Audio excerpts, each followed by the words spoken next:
one of the things that stand out to me is culture. I didn't learn it early enough. I wish I did. If you can build a good culture within your team, the return on investment, I believe, is massive. Yeah, oh, definitely. G'day guys, welcome back to another episode of Level Up. We are back in the shed this afternoon for another cracking episode. This one really excites me because the young fellow we have in here this afternoon is running a very successful carpentry business, which anyone that's followed me for a long time would know that's where I got started. So this guy's kicking goals. He's a family man, loves his fishing and golf. So hopefully we'll touch on some of that throughout the podcast. He was really keen to come on today to tell his story so that we can hear stories from more of a tradies or a carpenter's perspective of what's happening in the industry, what goes on out there, and really deep dive into the struggles that he's had through his business. He's only a young fella, so he's already dealt with a lot. Yeah. Lost his old boy back in 2021, which created a few difficult times because he was struggling at that time as it was with business and things. So big warm welcome to Corey Tomkins from Ideal Group. How are you, mate? Yeah, good, mate. Thanks for having me. I really appreciate the offer to come down and get on the podcast. So, mate, I think I'm pretty sure you were one of the guys that when I put a shout out there that I said, hey, just after some different people to come on the podcast. Yeah. And As I said, I've been watching for quite a while now. So, I think it was literally one of those posts, and then you're a busy man. So once I hit you up, it took you a while to get back, and it wasn't straight away. And then it was like, someone get in contact with you, and then I think I persevered, and I was like, I got a good story to tell, I swear. And then you finally responded, and you're like, someone to be in touch. And then next thing you know, I'm blink my eyes and sitting in the hot seat. So. Well, mate, I really appreciate time. I'm sorry, the podcast is, we've just, I don't know, when this one gets released, hopefully we'll be at 100, but we've just cracked 30,000 listeners. So, and we're booked out for, I think, 3 or nearly 4 months now with that's good guests. So that's good. Yeah, things are getting a bit busy, but mate, I'm keen to know more about your journey, and because I was really excited when you did get in touch with me, because I take a lot out of the people that this podcast and everything that I'm doing is getting to, and especially a young bloke like yourself that's sort of really trying to do the right thing in the industry. But definitely super keen to hear about what carpenters are dealing with in the industry at the moment, because for anyone that follows me, that was my big thing. That's what I became sort of known for before I was a builder. So like you've been through some struggles. Like one of the reasons you reached out was you said you could resonate with a lot of the struggles that I'd been through. Probably not to that scale, but I think definitely in my own way, I've at such a young age, I think I've had struggled enough, not just with business and all that side of it, but personally as well. And then that obviously all together was just a mixture for the rocky road down. So now I'm on my way up, and I've been obviously listening to you and the stuff that you put out. It might not be the same business model, we might not be doing the same things, but I think that it still resonated with myself, and being able to implement some things in my business as well. Well, I think it's important that you've picked it up at such a young age, because you're 27 now. Like how long's your Ideal Group been running for? So Ideal Group itself has been 6 years.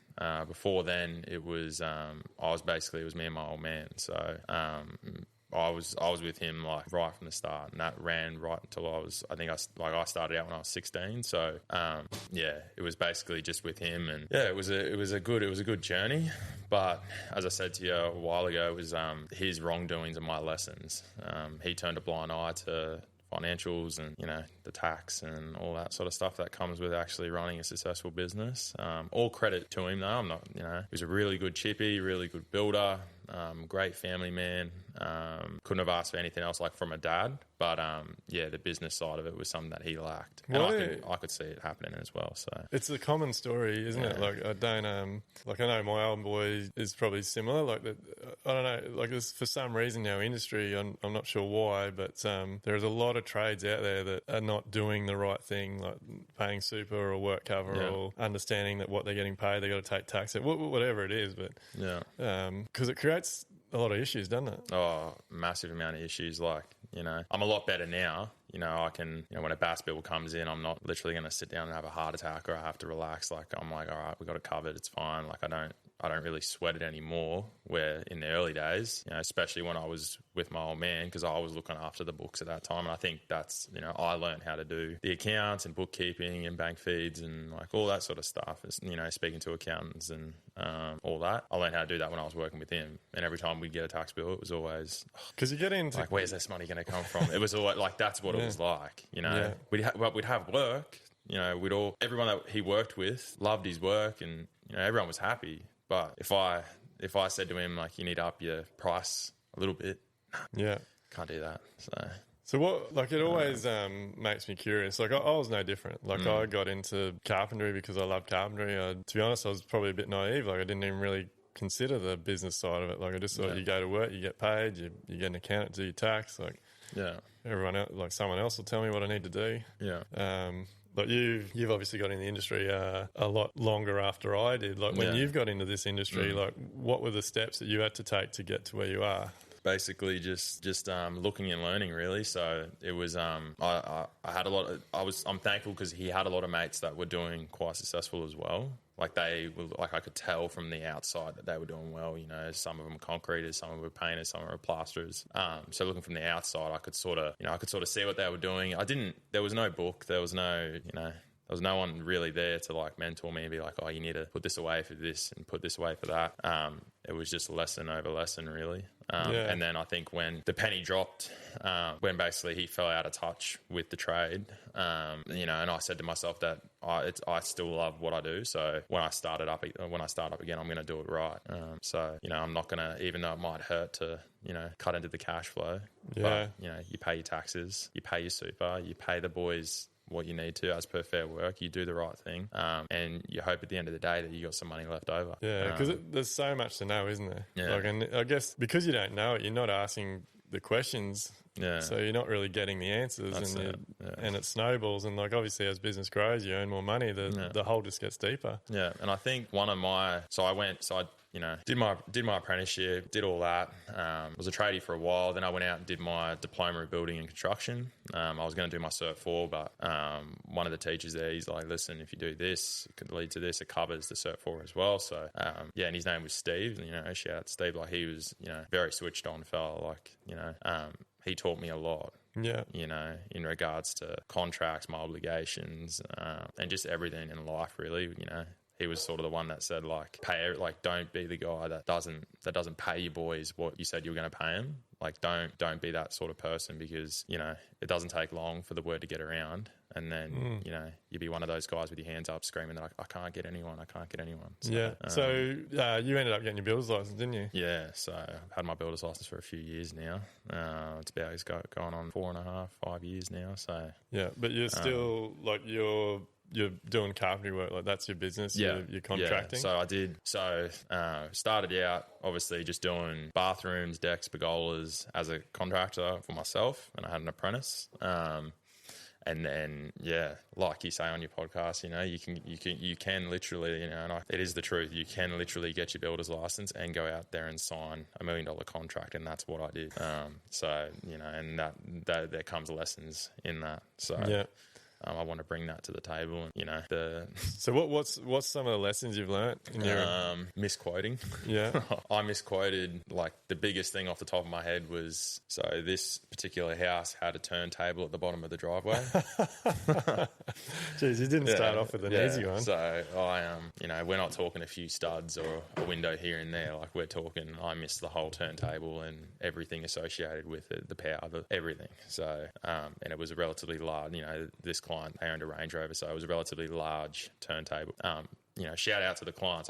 I still keep in contact with them now. They're great people. I finished the job. The house is beautiful. But how did that pan out? Like, so you obviously had to pay for that. Like, oh yeah. So this is one of those lessons. At the time, I didn't realize that I'd mispriced it into the end. So we were coming towards the end of the job, and I went over my Excel spreadsheet, and I was like, this doesn't seem right. I'm like, I've missed something. I was like, there's got to be some money left after doing, I think the contract at the end was 1.2. I said, there's got to be something left, surely. No, there wasn't anything left. So I went back through and I was looking at the line items, like, trying to see. And sure enough, I fully missed this, like, $45,000 turntable that I've just paid for. So, Well, you know, and I had the hard pill to swallow. Do you go to the client and say, hey, listen, I need you to get another 50 grand and give it to me? Or do I cop it on the chin and, you know, keep a good client, you know, keep them? Because, you know, I feel like, yeah, it's 50 grand, but, you know, if you keep them happy and you do the right thing and you wear the lesson. So there's probably a lot of other things missed in there, mate. If it's a $1.2 million home, like you really should have 300 grand covering your overheads, mate, and business profit and company profit. And there was a lot. Like, and this was one of those things. I had my builder's license for about 18 months to 2 years at that time. And I was sort of like the architect that was designing that house, he designed the house that we had in Morningside at the time. And he just said to me one day, he just said, hey, listen, do you want to price up? Do you want to price up this? Yeah. And I don't think at that time, I don't know if you were doing... I'll do that. Well, I don't think you were doing socials at that time either. So, like, you know, in hindsight, I'm like, I wish I had the info that I have now. But yeah, like it was one of those surreal moments where he said that, and I was just, you know, there was low documentation. Like I'm talking like preliminaries, you know. Mate, I'm glad you've told this story back, because this is, mate, I could tell you 50 of these stories. So I remember like everyone's heard, like I was contracting, I got my builder's license, people wanted me to do work straight away, and like we were quoting $1 million homes like within a couple of years, and we like wasn't just one or two, like we had multiple, like I think within sort of 3 years we had, or 3 or 4 years, like we've had an $8 million turnover. And one of my most common mistakes back then, apart from not having a clue what my overheads were and company profit and things, was I was just misquoting. Like your story you've just told, like happened to me dozens of times. And so it took us years. And so we started developing a list. So every time I'd miss something, we'd make sure we're adding these things to the list. So on the next job, we never missed it. But then that grew, and like it grew into a list of hundreds of categories and items. And like, not to be a sales pitch, but like one of the other businesses I have, Quoties, which is a software, it started as an app, and now it's a software that helps all trades-based businesses do quotes. Funny enough, I actually got in contact with you when that first started coming out. I used Quoties for a while, but mate, it comes with a pre-populated list. Like you can literally follow the list from, I don't know how many's in there, but categories and items, and like it covers everything from all your initial cost, design fees, certification, all the way through to your final builder's clean. So if anyone's listening and they want a template to do their quotes, jump on board with Quoties, because it's the way to go. But it is such a common story, but not just for builders, for trades as well. Like quoting needs to be done very thoroughly, doesn't it? And like if you haven't done a lot of it, and like this is why I sort of say to clients on my socials, like when you're looking for a builder, and like no disrespect to young guys, like like I was no different. Like we've got to learn. You've got to come through the ranks. 100%. But the problem with our industry is that we're dealing with what we're talking about here. Like it's not like you're just... mate, like I'm on that spectrum, like where everyone says, oh yeah, this guy's coming in cheaper. Like I was that guy. I definitely was that guy that would, you know, if you were pricing a job and I priced it, I didn't know what I was doing, so 100% I'd be cheaper. Not because I wanted to be, but because I thought that I was going to make money. And then, but this is the thing. So the client doesn't know any better. You and I thought we knew what we were doing, and so why? And I look back now and I laugh. Back in the day, I used to get really frustrated about it, but now I laugh about it. Like if a client, and like I guess why wouldn't you? Like if you're getting 2 or 3 or 4 quotes, and there's 2 builders that do quality work that are substantially cheaper, like why wouldn't you choose them? Like how do they know that you've missed stuff and that you don't know your overheads? Like they don't care. Yeah, I still joke with my wife now, and I'm like, I wonder if, because they were renting at the time, they were like in New Farm or something, and I said to her, I was like, I wonder if they like seen my quote, and they were like, oh, you know, we've got this other quote from this builder at bloody 1.3. This guy's coming at 900. We're going with him. you know, in hindsight, I reckon that's probably how it went down. But with me in the moment, I was like, oh, I can't believe I've been picked. Like, little did I think, I was like, all right, this doesn't add up. Like, this is a pretty big house. Like, it was multi-leveled. It had cantilevers. And I was like, and they're picking me. Like, I looked younger than I look now. Like, you know what I mean? Like, I'm walking in there. Check out the video, because he does look young. So I was, that's what I mean. Like, props to them for allowing me to get that experience. But well, I guess, and hats off to you too, mate, because you followed through and you finished the job. Mate, and I'm sure that was hurting. As I said, if I did the right, and this was one of those things, I did the right thing. I followed through. Still to this day, like we still keep in touch. If I see him on the street, like, we have a talk, and, there's no worries. So, I definitely didn't burn out on that. Like I didn't, burn the bridge with them at all. So at the end of the day, the house is beautiful. Like I like the product. I look at it, I'm like, all right, we did a good job. We'll be back after a quick break. Sorry to interrupt, guys, but we've got to thank our sponsors because without them, we can't keep delivering you this incredible podcast. So massive shout out to DPS Constructions, Quoties, Live Life Build, and 44 Gallon Films. Make sure you go and check those guys out, support them so that we can keep delivering you this incredible podcast. So even though you now you're building up this successful carpentry business, like you would have learned a lot of lessons from that. Like, so what's some? So that we started off that conversation about what have you learnt, and like that's obviously a massive one. Yeah. But what's some just smaller things that you've implemented in your business now that like a lot of young guys would miss or not know? One of the biggest things, if I could say, like one of the things that stand out to me is culture. Like if I could give anyone any advice, and stupid me, I didn't learn it early enough. I wish I did. Is just culture. Like the return on investment, if you can build a good culture within your team, the return on investment, I believe, is massive. Definitely. And that to me is the pinnacle part of everything. Like if the guys, in carpentry contracting at the end of the day it's not the best work. You get some chippies that they only want to work on this and they want to do that, and that's fine. But I'm trying to appeal to, the broad, and, I'm trying to say to them that, like the stuff that we're doing isn't pretty, but I can give you the work environment. Yeah. Culture is such a hard one, mate. We had a bit of a conversation before we started recording, and I was saying to you, like, there's people that don't agree with me on this, but I honestly believe that trades-based businesses, building businesses are one of the hardest businesses to build culture, because it's like you can have... Who wants to get up at 5 a.m. and work in the rain? Like it's one of those things. Like you can have hundreds, like a company can have hundreds of people working for them. Yeah. And they're all those, say 200 people, they're all working in an office. They've all got their own little cubicle. They get up and have a coffee and they do a bit of mingling. And like a trades-based business, like the way I describe it is you're basically playing a team sport 8 hours every single day. Like you're physically helping each other, leaning over each other, having to talk to each other, figure things out together. Like you are, it's not like you just turn up to work and you do your own thing over here and the other guy does his own thing over here. And when you're working that close and you've got so many different beliefs and cultures and religions and opinions and interests even, you could have two guys on site and one fucking hates AFL, the other one loves it, but all he hears all day is AFL because this guy is talking about it. It's hard. It is hard. and I've got such a vast group. Like I got old guys, young guys. I've got a female apprentice. I've got guys that like their religion is Muslim. So dealing with this whole thing as a whole is very challenging some days. What do you think's important to build your culture? Probably the most important thing is just trying to make the experience enjoyable. Not everyone looks at it. Not everyone, I think this is something that I've learnt over the years is not everyone looks at carpentry or their job as like, I just wake up in the morning and I'm ready to go. Like, at the end of the day, some people look at it as just a job.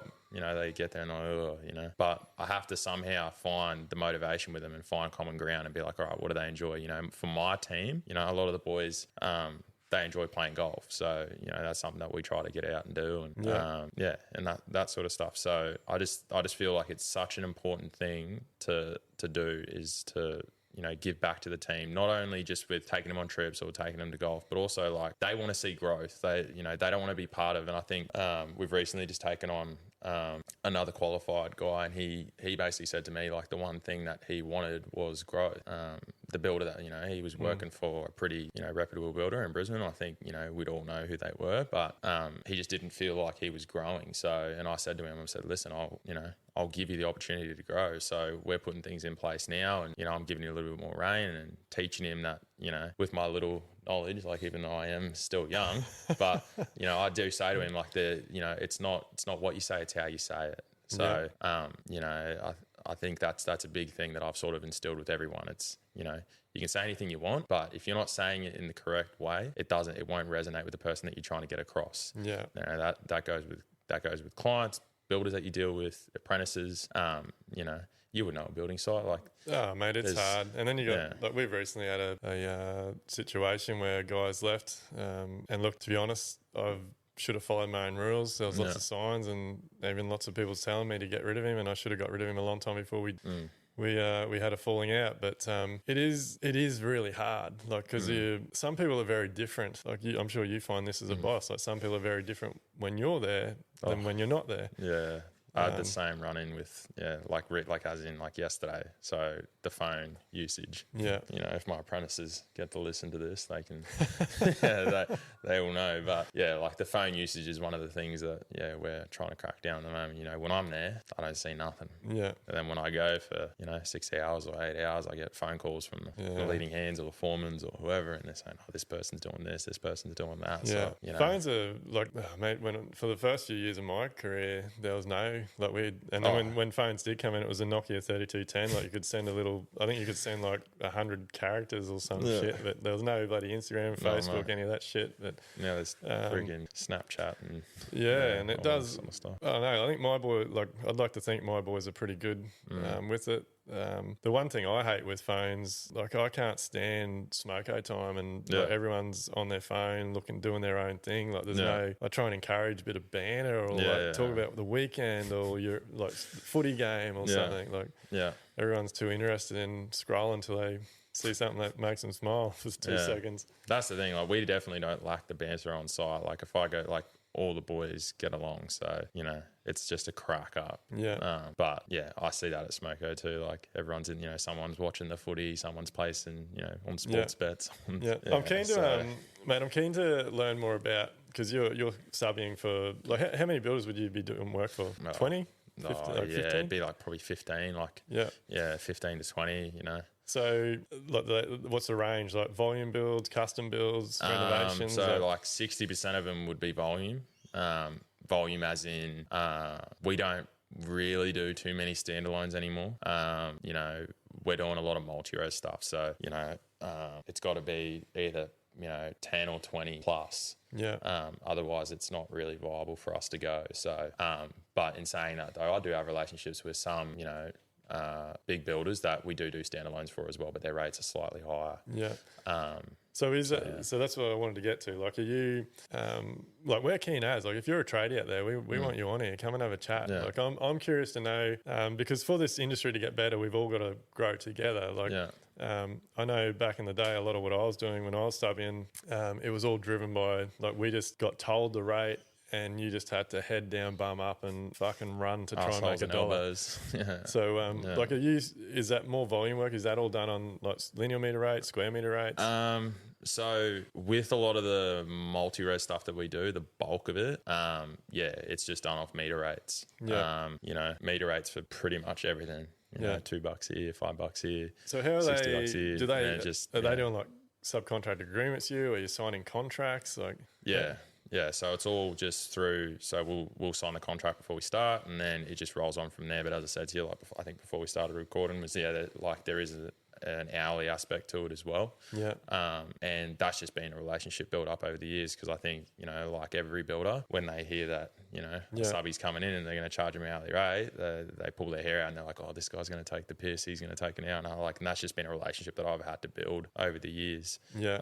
And I got younger guys that that are like younger than me, I should say, that are coming through, that are they're putting their rates up to massive amounts of money, and they're like, oh, we can't get anyone. I'm like, because it doesn't work like that. You have to earn the trust first, and then 100%. They have to see your quality, they have to see that your boys aren't going to take the piss, and then eventually you up it little bit by little bit. You don't go in at $95 an hour, because you're not going to get anything. Oh, but I'm worth, the stories. I'm worth this. It's and the problem. I'm Everyone thinks they're worth it. And that's been really been highlighted through COVID. Like the industry has been so like hectic, and like we know, like we've lost a couple of younger guys, and look, I take my hat off to them. Like they're all, everyone's deserves to earn more money. But I'm old school. I think you need to work your way up, 100%. And like you show your value. You don't expect.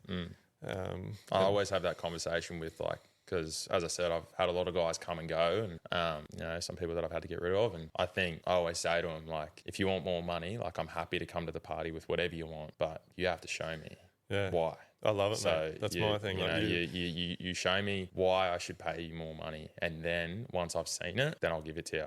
I'll pay you whatever you want Yeah. if you're adding that value to my 100%. company. Yeah. Like that's how it should work. Yeah. Like if you, 'Cause they're all like, you won't pay me X amount. I said, I'll pay you whatever you want. yeah. But you need to give me like something in return. Well, they've got to, and look, it's one of those things. You live and learn as you grow in business. But like, if someone wants to get paid $100,000 a year, they have to add $250,000 value to the business.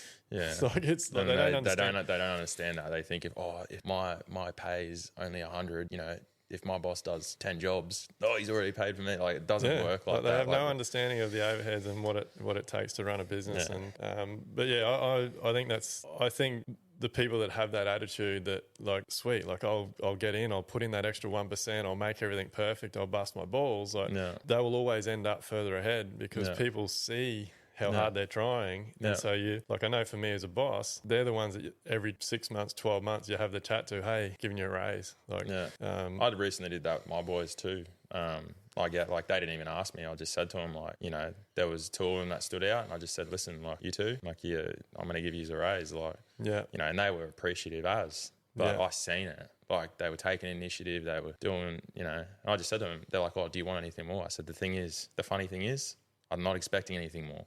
Yeah. You're already doing it. So that's why. Yeah, that's why you've offered it. Like I can already see, they're like, oh, you sure? I'm like, nah. I said, do me a favor though. I said, don't change a thing. You don't need to change anything. You're already doing what I would expect you to do for the thing. So I think, I don't know, maybe some people don't, like it's not all about just, like I tell my boys all the time, like it's not about just coming to site, running around like a headless chook and looking like you're working flat out. Like show me that you're organised. Show me that you're sitting at home on the weekend reading the plan, so when you come to work on Monday, you know what has to be done. You're not wasting 2 or 3 hours in the morning or they're not getting out of their truck and just like, show me your efficiencies. Like show me, like I actually had a conversation with one of my younger guys this week, and I said to him, mate, it's the little things that make the difference. It's if you're doing cladding, it's getting set up in the area close to where you're going to be working. Like, don't go carrying shit from there all the way over to there and then all the way back to here. Like, that is what's costing me time and money. Like, show me that you're actually thinking about the bigger picture. Yeah.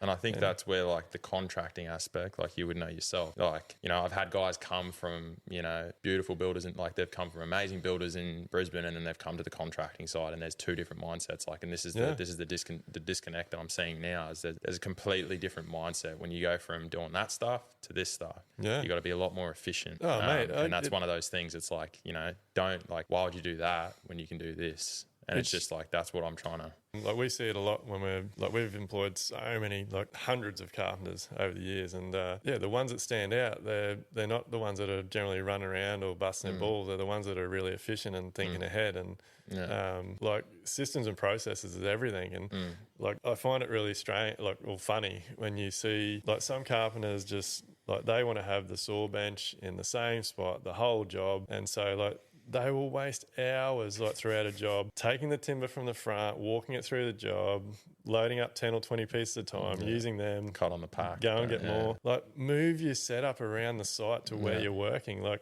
yes, you might have to spend half an hour each morning setting shit up. But like, I know myself when we had big chippy gangs and we'll smash it out. Like I had these custom made saw benches. Like, I'm a big fan of your saw bench should have a really deep top on it, so you can stack your timber. You're not leaning down and picking shit up all the time. And the double bay, so you could load it here and then just do a set straight on. Yeah. Like, just smash it up, and it was long enough you could set stops up and just smash your studs out. Like, and so, but we would move that around. So like the day we start the frame, like that was set up on stools right beside the timber packs. There was no unpacking the timber, carrying it to the saw bench, cutting it, and then carrying it back. It's like McDonald's, you know what I mean? It's like the same sort of thing. And that's what when we were cladding, like if we were cladding the eastern side of the house, we were set up on that side. The guys were on the scaffold. Like, we were talking to each other. There's no like fucking screaming out because they're cutting on the other side of the job. Oh, yeah, I'm having that one job at the moment. Like, the boys are yelling. Like, we were having a bit of a thing at the moment with something like that. We can't set up anywhere, but that scenario where we're having to clad, the eastern wall, and they set up on the west side, so you're yelling from the top of your lungs to try to get a measurement down. And then someone's running backwards and forwards, and you like it's just so it doesn't sound like a big deal, but like you lose so much time. Oh yeah, and I think this is one of the things. And as I've been following you, and like I've been doing my own data collection and that, and this is why, like, all my wrongdoings, like the jobs that I've lost on are ones that I don't feel like I get a gut feeling, and I'm like, nah, like I can feel that this job is not organised, or I'm not gonna, like, the material, because of the multi-res sites, like, they're huge. Some of these sites are bigger than Do suburbs. you give the builders you work for like some sort of contract that you've done? Yeah, so I do. So I have my own sort of contract. It's not like through master builders or anything like that. It's one that I've like done throughout time, like throughout the years of like, we're they got to give us lifting areas on scaft, we have to have clean. It's just simple things that you would normally think. But when you get on these bigger jobs, you might have 15 houses to clad, and the site's being muddy, and they can't get the cladding down to, right down there. So it looks like you're going to have to walk it. Where like this contract I have in place, it's like, nah. Yeah, you're there to install it, not to move it around exactly. The site. So, and that's something that I've had to learn the hard way as well.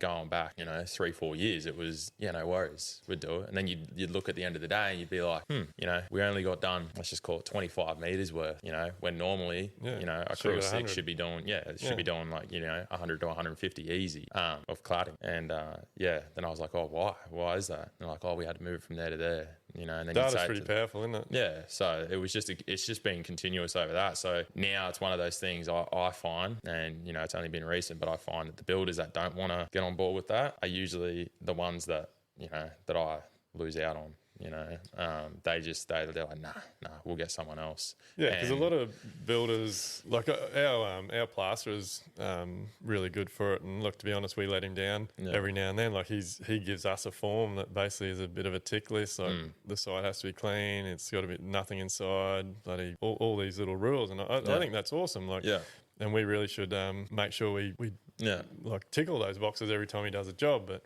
I feel like as a subby, like a lot of the time you guys are at the mercy of the builder. Like you turn up to do your work and the builder's got a shit show. Or like I know back when I was a subby, like you'd have a builder. So one thing that I started implementing is we wouldn't turn up, whatever it was, like framing, cladding, whatever, until the gear was on site. Yeah. Because I got sick and tired of being told, it's going to be there in the morning first thing. Like I'd turn up with the gear, like at the time we had 40, 50 guys. Like we might turn up with 16 guys to smash out a big childcare centre frame. Yeah. You got 16 guys sitting around, and you've been told the frame's going to be delivered by 7 a.m. Like you flick all your lines out by 8 o'clock, and every hour is just dollars. Yeah, dollars. Yeah. So, I think that's fantastic that you're putting that pressure back on the builder and putting those sort of steps in place. Yeah, but don't get me wrong. Like shit happens. You know what I mean? Everyone's got. I do wrong things. So does the builder. It's a lot of give and take, and it's one of those things. I believe relationships over everything is probably 100%. The most important thing. Like I've got builders that I will run rings for. But it goes both ways, you know what I mean? Yeah. I do if something's wrong on my end, they allow me the time to fix it, or they're like, it's all right, Corey, like we'll get it. We understand that you're busy, or and it goes both ways. So that's why I am such a strong believer in like relationships and stuff. They don't have to. Some of the builders that I got that have signed these agreements, they might not fulfill it, and I'm not that anal where I'm like, no, we're not coming because you haven't got, the cladding's not within 10 meters of the working zone, like If they've made, if I go to site and I can tell that they've made the effort, then I'm like, okay, relationships is huge. Oh, like massive. With everything, who are you working for? You would know yourself with your own subbies, with everyone, like suppliers, subbies. Just, mate, our industry is very small. Yeah. Like everyone, especially like when you're putting your shit out there on social media, like everyone knows everything. So, it can be, and we're talking about this a little bit off air. Like it does amaze me, but there is still a lot of shit that doesn't get spoken about. Like if you're, there's a lot. And look, there's two sides to every story, but if you're a subby that's worked for a builder that's gone bankrupt and those types of things, like to me, we won't go into this in too much detail, but to me, like a lot of the time when companies go broke, it's the person running that company. Like Yeah, they're the 100%. ones that hasn't put in any education or learnings or taken responsibility or whatever it may be. But like subbies, if they shut down one company and start up another company, like you're stupid if you go and work for them. Yeah. Like that's how I see it anyway. I think, and this is another big, like it's one of those things that I told you that I hadn't listed down was, you know, the desperation. You know, you've spoken about it before. You know, having to do this job to pay for the next job. And it's still happening, you know, today. You know, I got mates that, you know, they're in the hole 27, 35, like 45 grand even, like upwards of 100, you know, but they got to do the next job. They got to get the next contract. And it's no different. I think, like, for builders, all contractors, like I can say from experience, like I also do that. And I think, you know, we've recently had, it was only a small job, but in the times of desperation have been the ones that I've lost out on. Like literally, if I said to my wife this morning that if I tracked all the jobs that I've like lost massively on, it's always been in that moment of me being desperate. Did I need to do the work? No, I didn't. Like I didn't need to. Like looking now, but then in the moment, I'm like, oh, if I don't do this, then I'm not going to be able to pay my bills next month. And, you know, what do I do with the boys? In hindsight, I should have just been like, it's all right. Let the boys take annual leave. Let it cool down. We've got another job booked in 3 weeks. It's fine. Yeah. So it's always in those moments of desperation that I find that that's where the error comes. So, you're pretty fucking wise for a 27-year-old. Oh, it's just, as I said, it's just been one of those like things that I've just learnt the hard way. And now that I'm doing the tracking and I'm logging it, I can see that like it literally happens all the time. And it's not just work related. Like if I see a job and I'm like, I've lost out on that. What was happening in my life in that moment? Oh, we had like a 2-week window of no work. That's why I took it. And I shouldn't have done it. So it's unbelievable how controlled we are by money. Yeah. And those desperate situations come up and you do things that you like, you know, your guts is telling you shouldn't do. And literally like your gut, you feel it. Like there's been a job recently where I rang my wife and I said to her, I don't feel right. I just don't feel right. But it's like, then there's a little voice in my head that's like, but you don't have work. You know, you know, how are you going to pay the bills? So you're like, fuck it. I'll do it. Yeah. And then you do it. And then long behold, all you're doing it is to like you could have sat at home and earned no money, like literally. But it's funny, hey, like once you know that, you sort of, I don't know about you, but I sort of think of like people, like whether they're subbies, contractors, friends, family, whatever, and you see these people that are struggling with life and they're basically making every decision in their life out of desperation. Like they're trying so hard to achieve something, but if they just sat back, took a breath for a minute and actually wrote down some goals or vision or mission or whatever you want to call it, and then put a bit of a plan in place, they'd get out of that situation quick smart. Yeah. Like desperation is a horrible thing. Oh, it's like we could unpack it for days on end, but like, you know, I'll put it out there. Like I see a psychologist every couple of weeks and like desperate, you know, I remember saying to her like about desperation. And it's one of those funny things that she's like, all right, well, let's unpack it. What is desperation? You know, let's do it. Let's unpack it. You know what I mean? Like, and then she, you know, she said to me, like, explain to me what desperation is to you. And I just said to her, oh, desperation to me is, she's like, what's the reason for it? Like, why is that thought even in your head? Why do you get desperate? And I'm like, because I want to make sure that I get food on the table, you know, that I provide, that I do my job as a husband, And she just basically sat back and just said, what's the worst thing that could happen? You know, what is the worst thing that can happen? And when you really sit back and you ask yourself those questions and you try to come up with answers, everything comes into perspective real fast. You're like, what is the worst that can happen? Do you think there's a lot of ego involved? 100%. You know, there's ego. There's, you know, you compare yourself to people. You know, this guy's driving this car. You're doing that. Like, you know, why haven't I got this?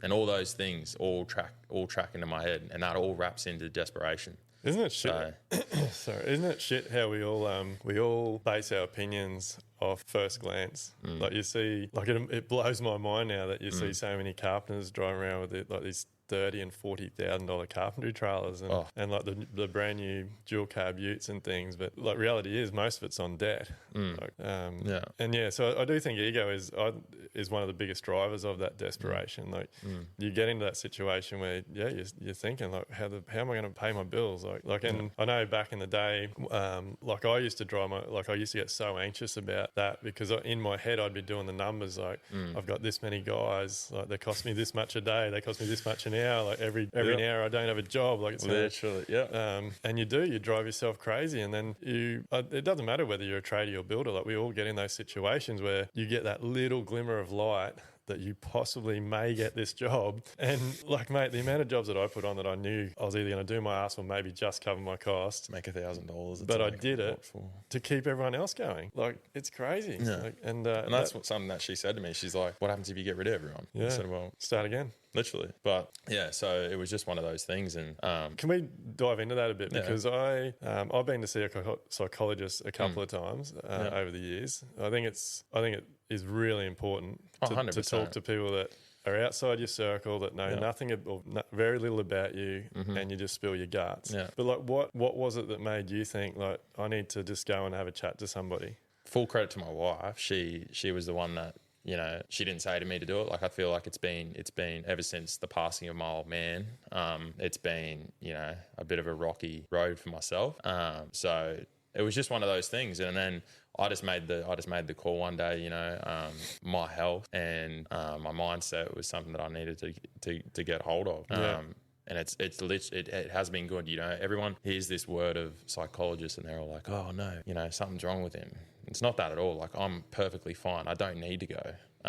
But it's just another one of those things that I put in my toolbox, and that, you know, it allows me to see a third party, and it just gives me another perspective of life and work. And, you know, it's actually funny that, you know, I said to my wife yesterday morning while we were having breakfast, I said to her, like, it's so weird. We'll dive into that. It amazes me that you're a tradie and your wife's up early enough to have breakfast. Oh no, well this is one of those things. So I get the privilege of, you know, I do get the, you know, I've been able to build a business now that I do get the privilege of being able to be home, you know, 2-3 days a week. You know, the guys that I've got are really good. You know, they do look after a lot of stuff on site. So when you say home, you're at home doing office work and I'm business stuff. I'm at home. I'm going to the gym. I'm not sipping pina coladas in the pool, but like I'm still at home. I'm being able to spend time with my daughter. You know, and to me, I don't think, you know, you would know yourself. You know, if I'm at home and I got to get on the computer and, you know, take a phone call, but if I'm there and if I'm able to be present with my daughter, like that's, to me, that's enough. Like, I don't need to be like feet up watching a movie to be relaxed. Like, I like to be in the zone as well. Yeah. So, but in saying that though, if things come up, like she's like, oh, we got to take Charlie here or do this. Okay. Like, and that's something that we've been able to build. You know, it hasn't happened overnight. But I said to her the other day, while we're having breakfast, I said, oh, it's just funny that, you know, if I could look back, you know, 5 years ago, I would think, you know, I'd be a lot more stressed than what I am now. You know, 5 years ago, I'd think, oh, when I'm in that position, like my brain's going to blow up. But now, like literally, I'm so de-stressed. Like it's crazy. And it's a blessing in disguise, because on one hand, I'm like, it's scary because I'm like, am I missing something? Is there more that I can do? You know, and obviously seeing the psychologist, they're all like, it's fine. Just like go with it. You know, don't try to go against the grain. Like, you know, you have good days, you have bad days. It's fine. So again, take my hat off to you for putting it out there. I think it's really important for, especially blokes. Like I put myself out there all over the place. Like, I get anxiety. I struggle with depression. It's I don't think it's the boys need to do it. Like the guy, and I say to all my guys, like they need to do it. Not only go to like look after your health and whatnot, but you need to look after yourself, like in your own head. It's incredible. Like, I'm sure you're aware, like the trademark guys have got that TX, like that free service for anyone that needs it. Reach out to them. They're fucking incredible. What they do. Really good, big guys. Supporters. Yeah, you know, they're great guys. I'm full with it. Yeah, everything that they're doing. So, you know, I've tried to get on board and like, you know, sponsor or do whatever I needed to do. But and that, you know, I say that now, talking now. But, you know, this is only something that's recently happened to me. So, and it's taken me to now to learn that. And it's been, it hasn't always been lollipops and rainbows, that's for sure. So, mate, how's the business go now? Like you, Good. like you were saying before, what, you got 10 or 12 guys? Yeah.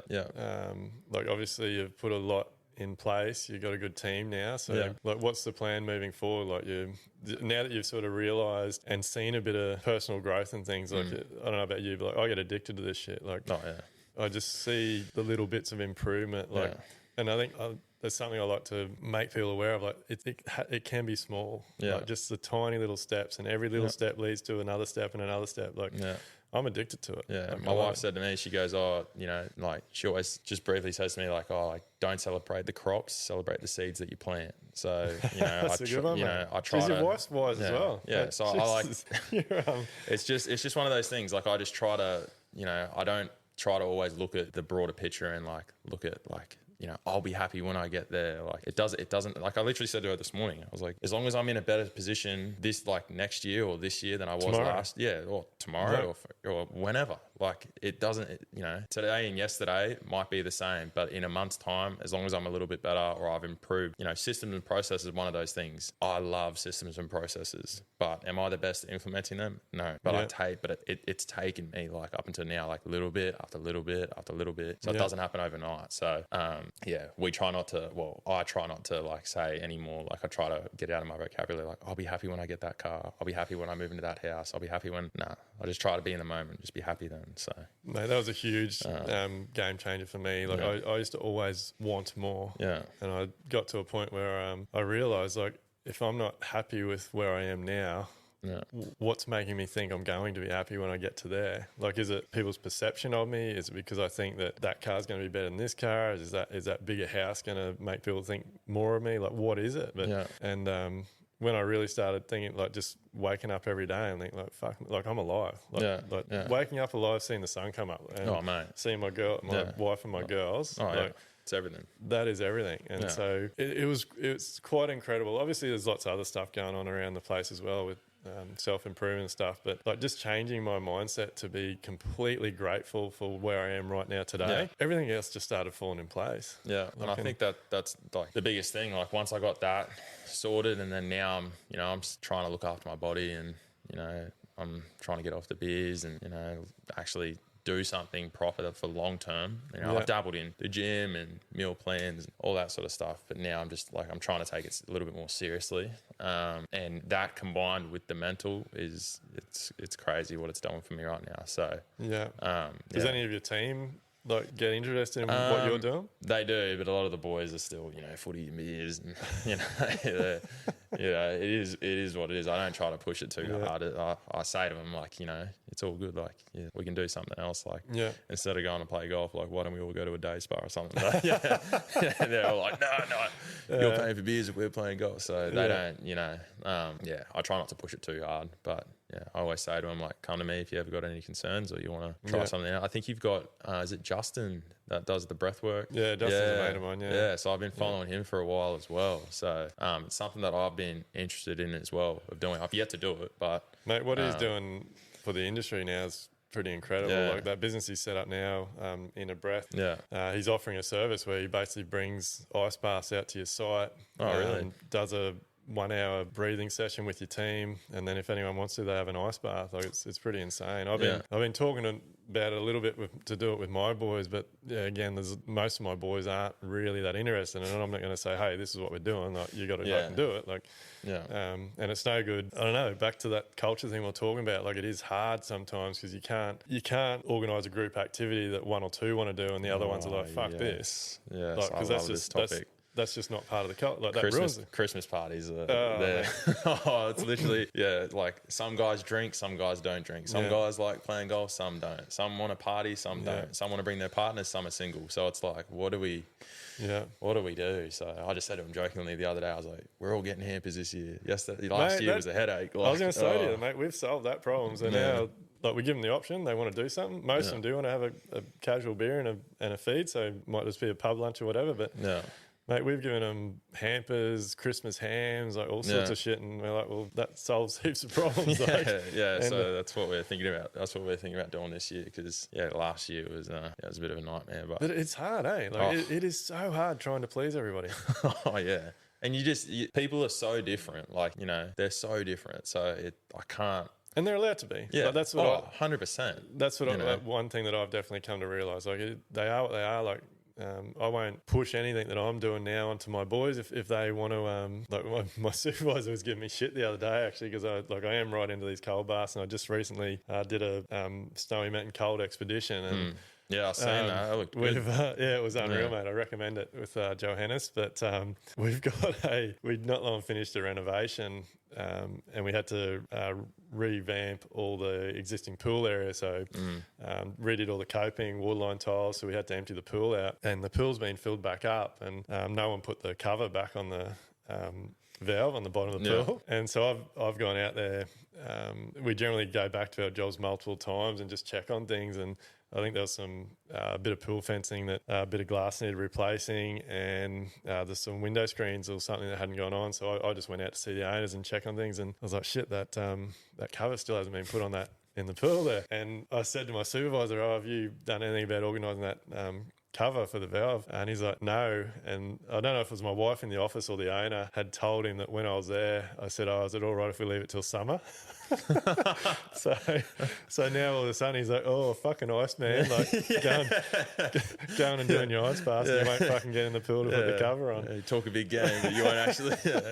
That's funny, as. So, a bit of banter is always good. But so, mate, what's you've learned a lot. Yeah. You've had some very expensive lessons in your short career. Yeah.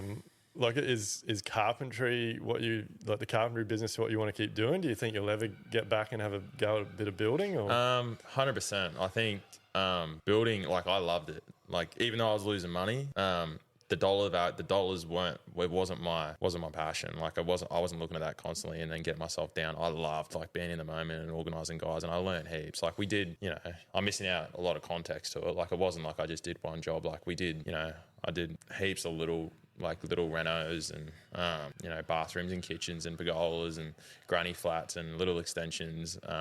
We were doing all that amongst everything, but that main one was that was the biggest one to date. But definitely I want to get back into building. But in saying that though, it's one of those things. I'm not putting pressure on myself to go one way. I'm just letting it take me whichever way is natural or organic. So if the carpentry business takes off and it continuously does what it's doing now, and I get the processes in place and it does everything that I want it to do, I'll probably just keep doing what I'm doing. I think I pay my bill. I do everything that I need to do. So I think going to me, the fact that you've reached out, you wanted to come here today and tell your story, and even just some of the conversation we had before we started recording, I think you're going to do well because, and I don't know if you want to talk about this, but I feel that especially in the carpentry contracting industry, there's a lot of cowboys. Yeah. Oh, mate, there is a lot of you wouldn't I don't know what the ratio is, carpenters to builders, but there's a lot more chippies out there than there are builders. That's a known fact. So there's thousands and thousands and thousands. So it's I went on one job and there was a crew there, and I was not one of them could speak a bar of English, so I was like, oh, here we go. How do you bring your team up to spec? It's myself. We've got, we go to jobs and there's one house here that's been done by another crew, and I look at it, I'm like, yuck.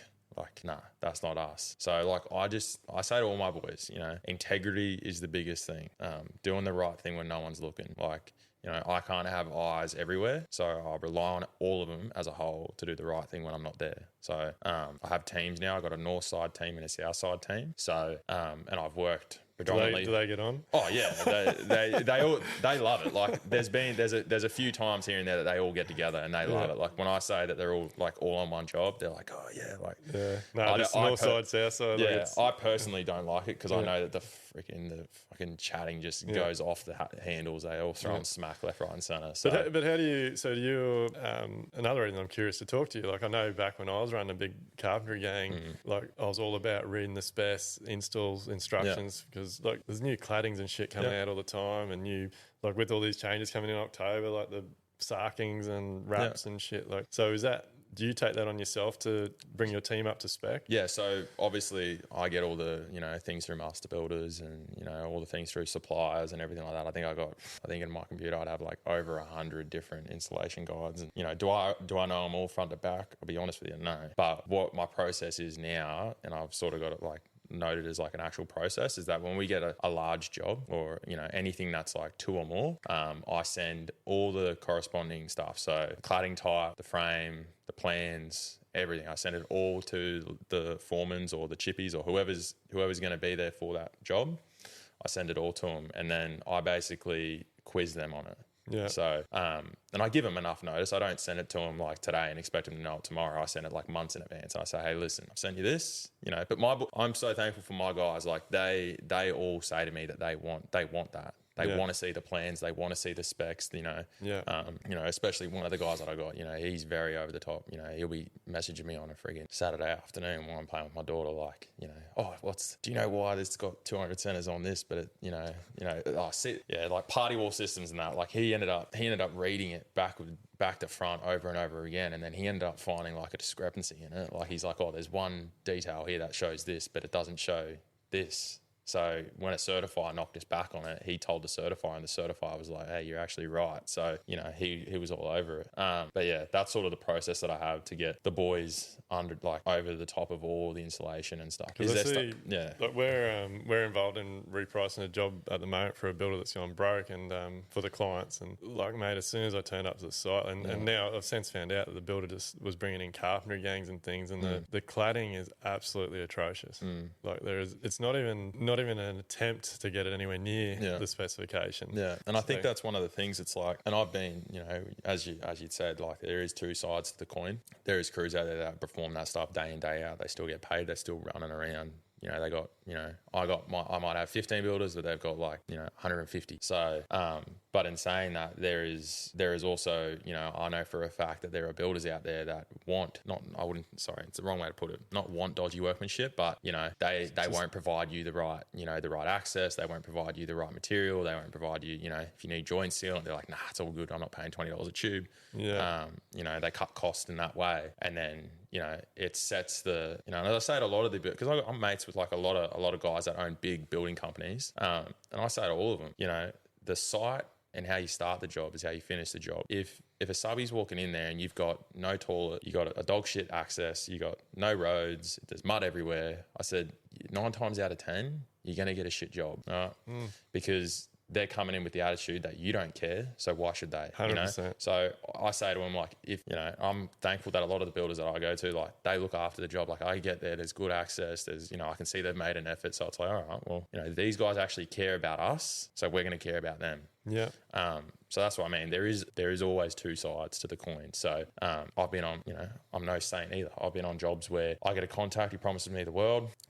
We rock up and the site is a bomb site. There's materials everywhere. You can't get access to anything. There's no toilet, like the closest toilet. There's no water on site. There's no power on site. There's, and you do a couple of things wrong, and then they get up and stamp their feet and you've done this, you've done that. And it's like, hold up, like, wait a minute. Like how can you say that when, I had to run 4 leads across a road in the rain to get the compressor, or we're having to walk, you got no toilet here, so we're having to walk, 500 metres up the road to another job site to use their toilet, Does that sort of still happen? Still happen, mate, today. Like, all you got to do, you jump in the truck with me, I'll take you. There's I can show you the sites that are still out there today.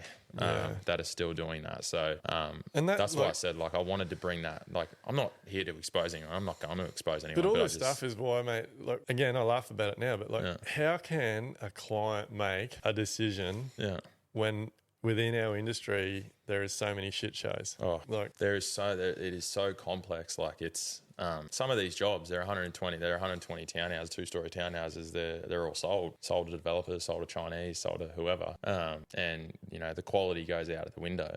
But in saying that too, we do nice stuff. There is builders around Brisbane that we do really good stuff for, and we know that they care for us, they get us the stuff, they actually want us to do a good job, and we perform like on point for them every time. So actually, we'll just quickly go back to that, because so we talked about all the volume stuff, but like you also do a bit of custom stuff. Yeah, so we do a lot of like luxury stuff as well, and it's all quoted. So they send me the plans. They don't give me a rate like what we were talking about off before, but they don't send me rates. They just send me the price and they send me the plans, and I basically just price it up, and and then it goes from there. There's been a few times where they're like, oh yeah, hang on here, it's a little bit high, but then I'm picking up on things that they don't know about.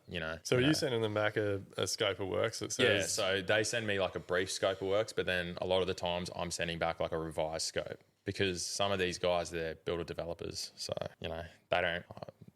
They don't really. It's probably not even looking at the drawings. They look at them. They know what they want. They know what it's going to sell for. Da da da da. Yeah, but they're not looking at what type of materials. And that's one of the things. That's the I'm able to price what I price because that's the relationship that I've built. They entrust. Like there's one guy that I got. We did a house down at 8 Mile Plains. He rings me for details. Like he rings me and he's like, what should we do here? What should I do there? And then he's not telling me what he wants. I'm telling him. So.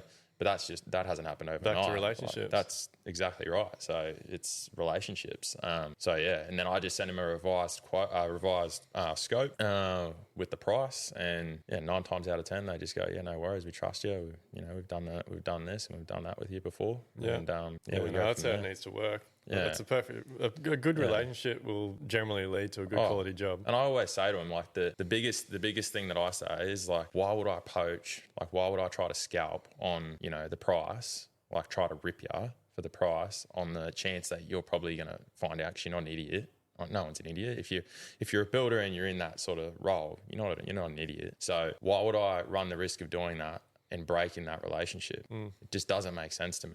Yeah. But there's guys out there that do that. They price up 100 jobs on the hope that they win 10, that they've ripped the builder, and they're overcharging heaps. Yeah. I'm making cream on this, I'm making cream on that, and then 5 years go past and they're no longer around. So there's plenty of them. Yeah. So mate, all this going on, young age, successful business stuff. What's your chill out? What do you go to? At this point in time, just hanging out with my daughter. That's my go-to. Yeah, just spending time with her is like the best thing for me. Yeah. I don't, as I sort of said before, like I don't. I like fishing and I like golf, but hanging out with my daughter tops all that. Yeah. How old's your daughter? She's 2. So no, they're unreal, mate. They're the best thing ever. And she's like such a we're so hopefully another one on the way, but we're it's so good. So I don't really want to, like, when I'm not at work, I just want to be hanging out with her. So well, you're not too far off, mate. Getting a rod in her hands. I think my girls are only 3 or 4 and on the beach. They teach them how to fish, like getting little whiting and stuff. It's freaking awesome. Yeah, no, it's great. Like, I'm not. I don't play any sports or anything like that. It's just hanging out with her and hanging out with my wife, and it's awesome, man. Families, like you said before, family's everything. So, mate, we'll wrap it up. So before we wrap it up, like, just what's, I guess, one thing, like, for any young chippies or builders or anyone in the industry out there that's maybe struggling, having a hard time, like what advice would you give them? Basically, just don't be desperate. If I could put that in a whole to one thing, it would be don't let the desperation, because I've been in that spot. Don't let the desperation eat you. Just take a breath, take a step back, just take a little minute. A day. We have this. We call it I say it to my wife, the 72-hour rule. So if you still feel the same way in 3 days, then if you still feel how you feel now in 3 days, then it's the right move to make. If you change your mind or you change the opinion, then it was never the right call. So you give yourself 72 hours and just don't be desperate like me, because I feel like every time I'm desperate, How'd you come up with 72 hours? That's a long time to be thinking about something. It's just like, I don't know. It was just one of those. It was one of the, and to be honest, it has worked. Because I feel it's in times of excitement as well. So when you're like the job. Remember how we said a few years back, an architect come to me and he said, "Oh, do you want to price this job?" And I went, "Yes." Like, now I let myself actually sit back and relax and go, all right, is this the actual right call to make? So it works on both ends of the coin. Because now I've had times where I've had a person come to me and they've got a real good job and I'm like, oh, this house is amazing. This would be great for, this would be great for the company to do. And then it's not until I actually let it sink and I'm like, all right, then I do a bit of research and I'm like, all right. And then I speak to a few guys and then, so I think that's some of the best advice we've heard in a long time. So and obviously don't try to miss items on your quotes. But definitely don't miss items on your quote. If you don't want to miss items on your quote, go and check out Quoties and see the pre-populated list we have in there, and we can even help you out setting it up. But mate, thanks very much for coming on today. I think you've dropped some absolute bombs. It's been a real pleasure to talk to you, and I hope you have a lot of success. Yeah, thank you. Thanks for having me, and cheers, mate. It's been good. Are you ready to build smarter, live better, and enjoy life? Then head over to livelikebuild.com/elevate to get started.